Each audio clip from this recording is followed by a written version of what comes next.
being or what have you. So this is what like a cluster node might look like. It just runs a master and a startee. No need to run another instance of the collector and negotiator. So one thing the startee does, by the way, is it needs to make sure that the machine is completely cleaned up when the job is done, so that you don't like leak processes on the machine. So imagine I submit a job. My job is a Perl script that does a bunch of hey, what, and I have a big process tree under my job, right? And then the policy is, kill any job that runs longer than an hour, or kill any job when a user hits a space bar, or something like this, right? You don't want to just kill the top process. You need to kill the entire tree of processes, right? You need to delete any files that were written, so on and so forth. So there's a whole bunch of tricks that Condor has to play to kill a tree of processes, and this is. Does anybody care? I know it's a bone to pick with me, but it seems like this should be really, really easy, doesn't it? Right? You have a process. It has child processes. If you run top, you can see or PS tree. Anybody run PS tree? Right? You see the whole tree of processes. Why can't you just kill the whole tree? It turns out POSIX, which is the Unix standard, has a bunch of problems with process trees. One, it tries to keep track of process trees, but any child process can declare itself no longer part of the group. I don't want to be part of the group anymore. And then it isn't. And then when that process group is killed, it isn't killed because it said so. Okay. Not a great idea. Not a lot of people would want to run Condor on their machines if we let processes declare themselves out. Thank you very much, POSIX, for nothing. We're going to write a paper called the POSIX Intervention, by the way, which is like all the stuff we don't like about the POSIX standard in one. So what is another thing that Condor does? One thing we do is we shove something in the environment of the process, which is like a little marker. Say, another problem with process groups in POSIX, while I'm getting warmed up on my rant here, is there's no nesting. There's no recursion. So if I start a parent process here, that starts a child process here, that starts another child process, I might want groups that represent subsets of all of these processes, right? But in Unix, a process can only be a member of one and only one process group, which also makes it pretty useless. So something we do is we stick something in the environment of the job to track it, and then when we need to kill a tree of processes, we look through the environment and find it.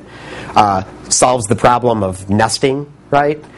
Does not solve the problem of a malicious process, right? Can just take the environment variable out, right? And now we lost track of it. Another thing we do on Unix, which is pretty cool, is you guys know about UIDs, right? Unix UIDs and GIDs, group IDs. Right? So a little known fact is a process has one UID and it has one primary group ID, but it can have an arbitrary number of additional group IDs. Okay? So if Condor is running as root, what we do is we start up the process and we make up a supplemental group ID. We stick the parent process of that into the supplemental group ID, and then we fall back out of root. And now that solves the problem of an arbitrary job being able to break away from the group. So when we kill, then we scan through all the processes on the system, kill all of them with this little temporary fake supplemental group ID that we assigned, and now we're golden. Windows made a big deal. When was it? When Windows Vista or 2000? I'm not sure. I'm not sure when it appeared. I guess it was when XP came out. No, it was after XP. I don't remember. Of these things called Windows job objects. Anybody hear of these? No? So this was a feature of the Windows kernel that allowed it to solve all the creepy problems that Unix had of tracking groups of processes. I think they added this for Windows Terminal Server or something like this. But the idea was when you create a process, you can create a new process group, and children processes can't break out of it. And it seemed totally perfect and wonderful, and one place where Windows beat Unix, but they screwed up in a fatal flaw. Anybody want to venture a guess? So the fatal flaw is, I mentioned one issue I had with POSIX was nesting. So Microsoft screwed that up. So a job object can't create another job object. Right? So if you're already in a process group, you're in a job object, you can't create a new job object and have your descendants in the new job object. So if we wanted to use it in Condor, that's great, assuming every application we run doesn't use job objects. So of course, commercial developers, MATLAB and whatnot, they're like, oh, job objects, this is great. When the user presses exit, we can make sure we kill everything. We'll just put it all in a job object, right? So if we use job objects, that means MATLAB, when it tries to create a new job object, it gets a Windows error and it just doesn't even run, right? So, oh well. So the SCHED process is the scheduler, or where things are submitted from. So this is how it looks. Every machine that you want to submit from runs a SCHED. Every machine you want jobs running on runs a startd, and off you go. Bunch more examples. So now that Frida has a huge pool, maybe some of the machines don't have enough RAM or enough scratch disk space or whatnot, and she can put in a requirement statement like we talked about before with class adds. So now she's guaranteed to run only on machines that she wants, that support her needs. You can also, I mentioned there's a lot of macros. One of them is this $$ macro. That's kind of clever. In computer science, you can solve all problems with adding one more level of indirection.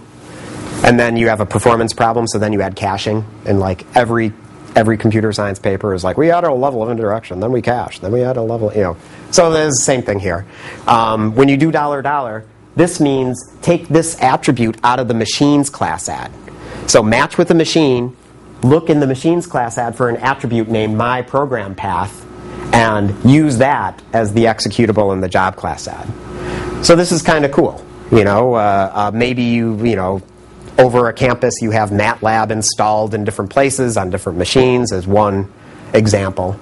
And you're saying I require a machine that has MATLAB installed, and I want to run it from where the system administrator says it is installed. You can also specify a rank expression. This is an expression that evaluates to an arbitrary floating point number, and the bigger the number, the better you like it.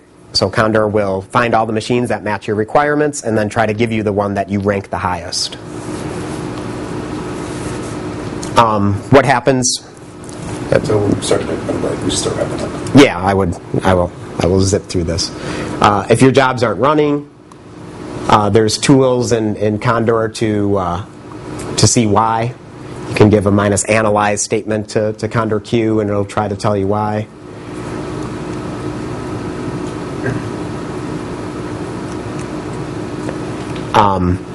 You can specify job policy expressions in Condor. So what happens in the case of an error? Should my job be retried? How many times should it be retried? Should it be removed? And I have some examples there. So another universe is what's called the standard universe. And this is the one where we do checkpointing. So I mentioned that the process checkpoint migration. So this is very useful for long-running jobs, or for jobs that need to run pretty much on non-dedicated machines all the time. How you make a job in Condor able to checkpoint is we have a command called Condor compile.